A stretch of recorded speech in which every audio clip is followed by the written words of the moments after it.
Yo.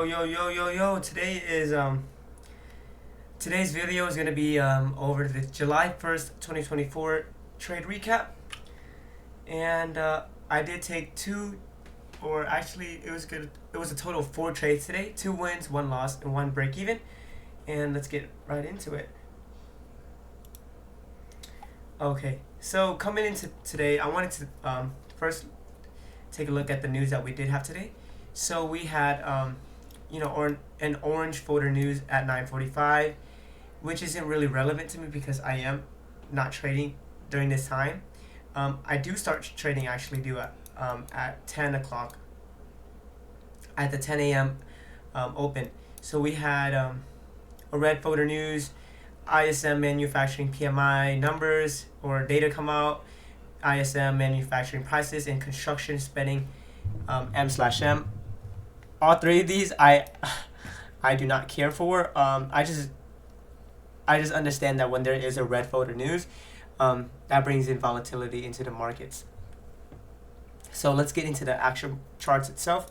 So at 10 a.m. this 4-hour candle closed, and notice how we closed on this candle right here. This is the candle. This is the 10 o'clock candle.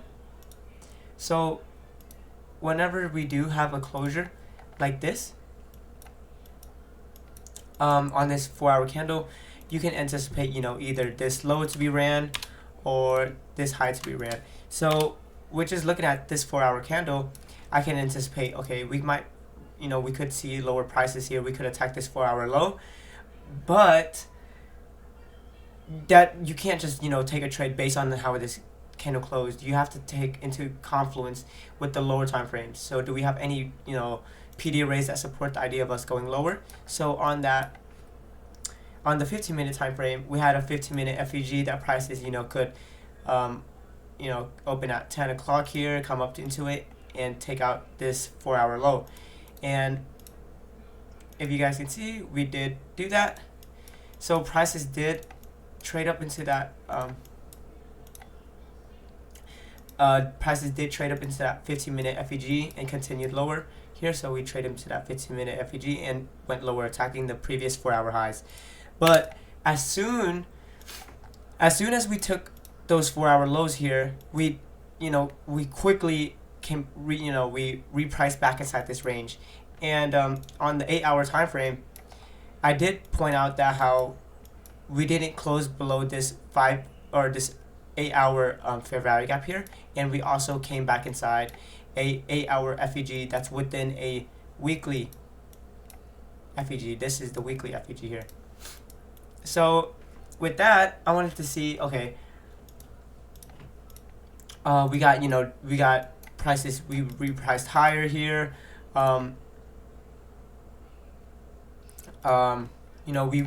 We repriced back inside this range after tapping a 8-hour FEG, and notice how we respected this 8-hour FEG on its consequent encroachment on the 15-minute time frame. Just looking at that, we can tell that we want to see higher prices. So my first trade actually today was based off of this 15-minute candle. So it was based off of this 15 minutes candle's power of 3. So understanding the narrative right now, we came off of an 8-hour FEG. We want to retrace back inside this range, but how far can we go? And how far do I go? I want to only trade lower time frame models, and I want to bring it back again.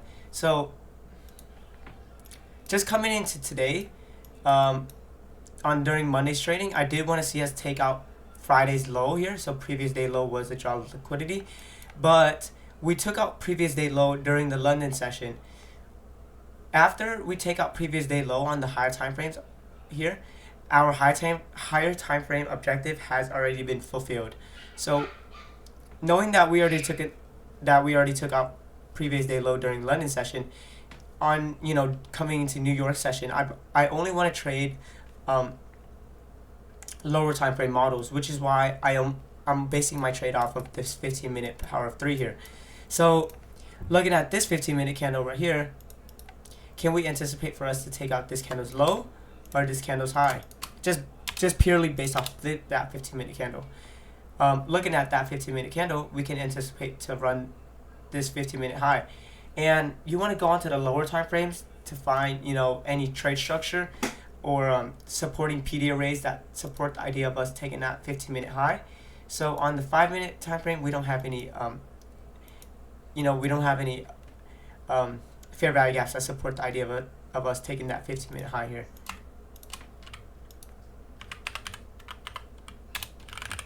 However, on the 4, we don't have any FEGs. On the 3, no FEGs. But on the 2, we do indeed have a 2-minute FEG that supports the idea of going higher. So I mark out that 2-minute FEG. So here's that 2-minute FEG. And when prices opened up at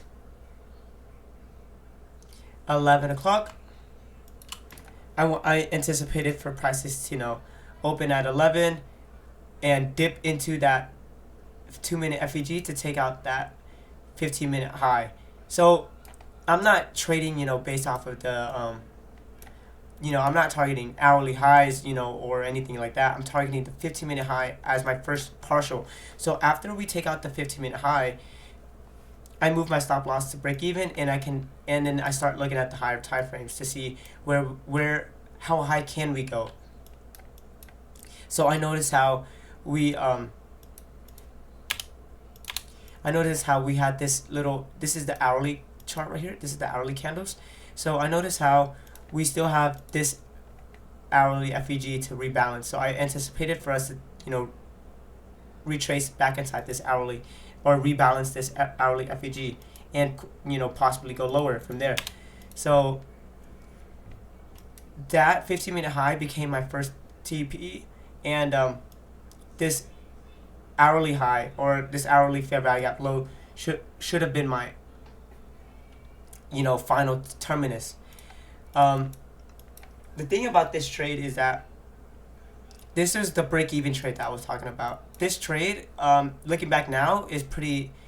It wasn't a bad trade. It just took a little bit. It just took some time to play out. What I mean by that is, at 11 o'clock, the reason why this ended up being a break-even trade is because I am trading this purely off of the 15-minute power of 3. I don't have any other time frames that I'm basing this trade off of. It's only off of the 15-minute power of 3. And notice how we kind of chop around in this range here for about 11 to 10, so about 10 minutes. We are stuck between that price range for about 10 minutes. This was a candle where I exited my trades. This really big wick 1 minute. When this candle was printing right here, it was a fully closed candle, and then it repriced all the way back down here. I took my trade off as soon as I saw that closure, because my mentality was that prices should have already taken out that 15-minute high with this candle, but the way prices closed here with this 1 minute candle, it just looked too bearish and it was only on the 1 minute time frame. That's the thing that I do have that I know I should have done better, that on this trade at least, is that this candle here purely is off of the 1 minute time frame. I should have held on to it and let prices do its thing. But during the at that moment, just seeing that really big 1 minute candle wick, it's just it's like, are we gonna continue lower here and then take out this liquidity and continue higher, or are we just gonna kind of just meander around? But yeah, that was my first trade of the day, based off of the 15-minute power of 3, and entry was a 2-minute FEG. The second trade that I do want to talk about was right after this one. So let's do another like small brief recap of what just happened there. So based on that 15-minute candle closure, this one right here, and after coming into an 8-hour FEG, I had a narrative of us attacking that 15-minute high, this 15-minute high here, and rebalancing this hourly FEG. On the lower time frames, there was a 2-minute FEG that supported the idea of us attacking that 15-minute high, and at the 11 o'clock a.m. open, we dipped into the 2-minute FEG, and notice how I am buying below the 11 p.m. or 11 a.m. open. So I'm buying below the open, wicking into the 2-minute FEG, and my objective was to take out that 15-minute high. Terminus is hourly FEG low. And the one thing I do want to know about this trade is that we did dip below the 10 a.m. open. So we open at 10 a.m. right here. So just notice how we did buy below, or prices did dip below the 10 a.m. open. That is the power of 3. That is part of the power of 3 concept that I have on my YouTube channel. And for the second trade today, this is also based off of the 15-minute power of 3. Like I said, I'm only trading lower time frame models because of how we already took out my daily objective, and I only want to be trading lower time frame models and not having, you know, super shooting for the stars type of objectives.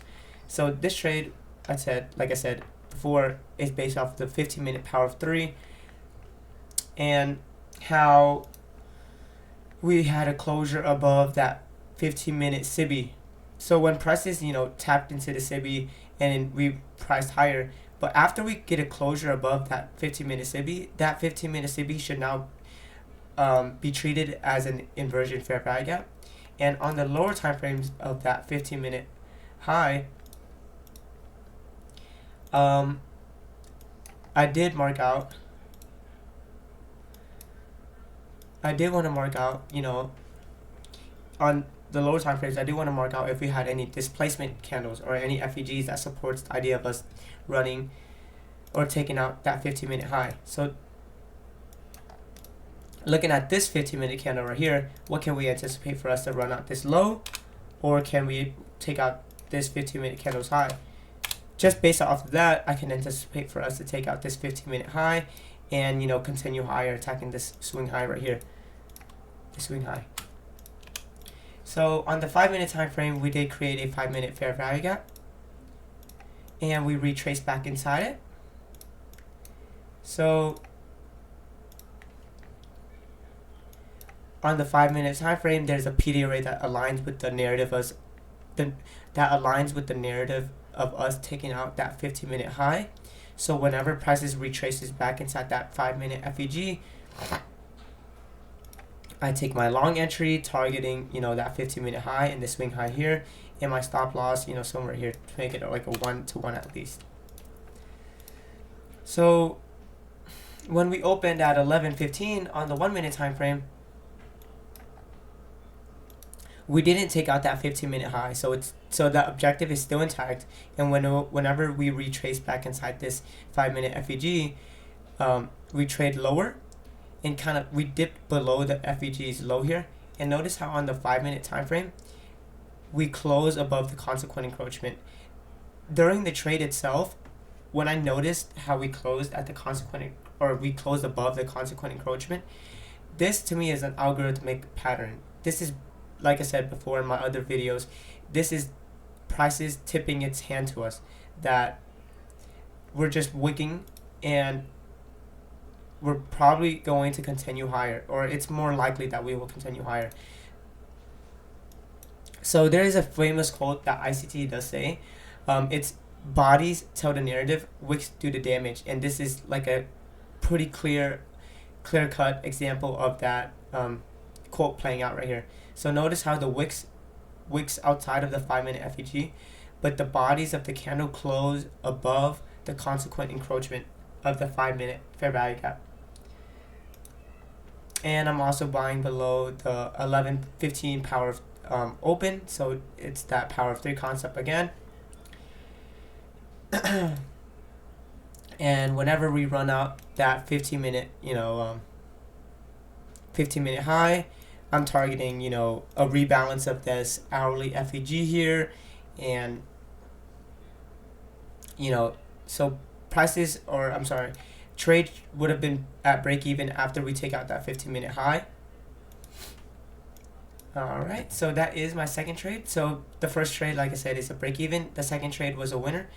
And my third and fourth trade today actually was, so after my targets got met with the 15-minute FEG or 15-minute high here, and then I took out my last my last contract at this swing high, I noticed how this 15-minute candle, so pay attention to this 15-minute candle right here.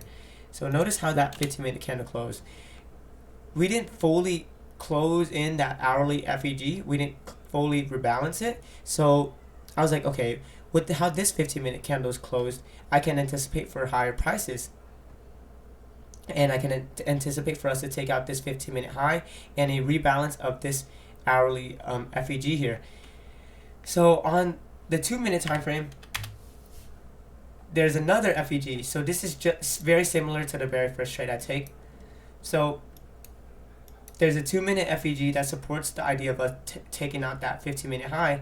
So whenever prices retraces back inside that 2-minute FEG, you can take an entry and target that 15-minute high. So I actually had my entry for this one right here at this 1-minute FEG, and I had my stop loss at that 2-minute FEG low. So I got stopped out on my third trade. Prices wicked outside of that 2-minute FEG, and notice how on the 2-minute time frame, notice how the bodies of the candle actually stay within the 2-minute FEG. So this is just like I said, bodies tell the narrative, wicks do the damage. So wicks are wicking outside of that 5-minute FEG low, but the bodies we are still within that 2-minute FEG. So my third trade, I entered at this 1-minute FEG here, and I got stopped out. After seeing myself, after getting stopped out, I didn't immediately rush back inside the trade. I want to see us close above the 2-minute FEG once again. So once we get a closure above this 2-minute FEG once again at the 11:42 2-minute candle, I re-enter.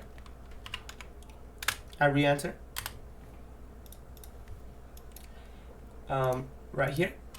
I re-enter right at 2 o'clock, or I'm sorry, the 2-minute FEG high, and I had my stop loss once again at that 2-minute FEG low. So prices, we went very close to my stop loss once again, but we retraced, and we ended up taking out that 15-minute high and filling in that hourly FEG, or rebalancing that FEG.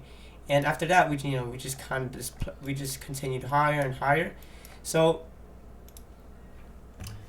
that was my basically my outlook for today. Those are my trade recaps. So I had 4 trades, 2 winners, 1 loss, and 1 break even.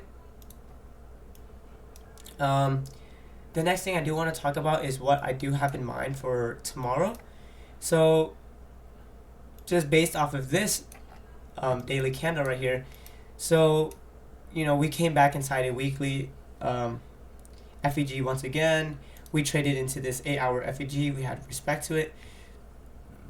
Based on how this daily candle closed right here, what can we anticipate for us to take out this daily candle's high, or this daily candle's low? Just looking at the daily of power of 3, I can anticipate for us to take out the daily high. So the daily high, or Monday's high, will be the objective for me coming into on Tuesday. I do want to see us take out previous day high on NQ, and see how we trade there. And like I said, how do we have any supporting ideas or supporting PD arrays of us taking that previous day high? On the 6 hour, you can see how we closed above a 6 hour SIBI here. So we closed above it, which should now turn into an inversion.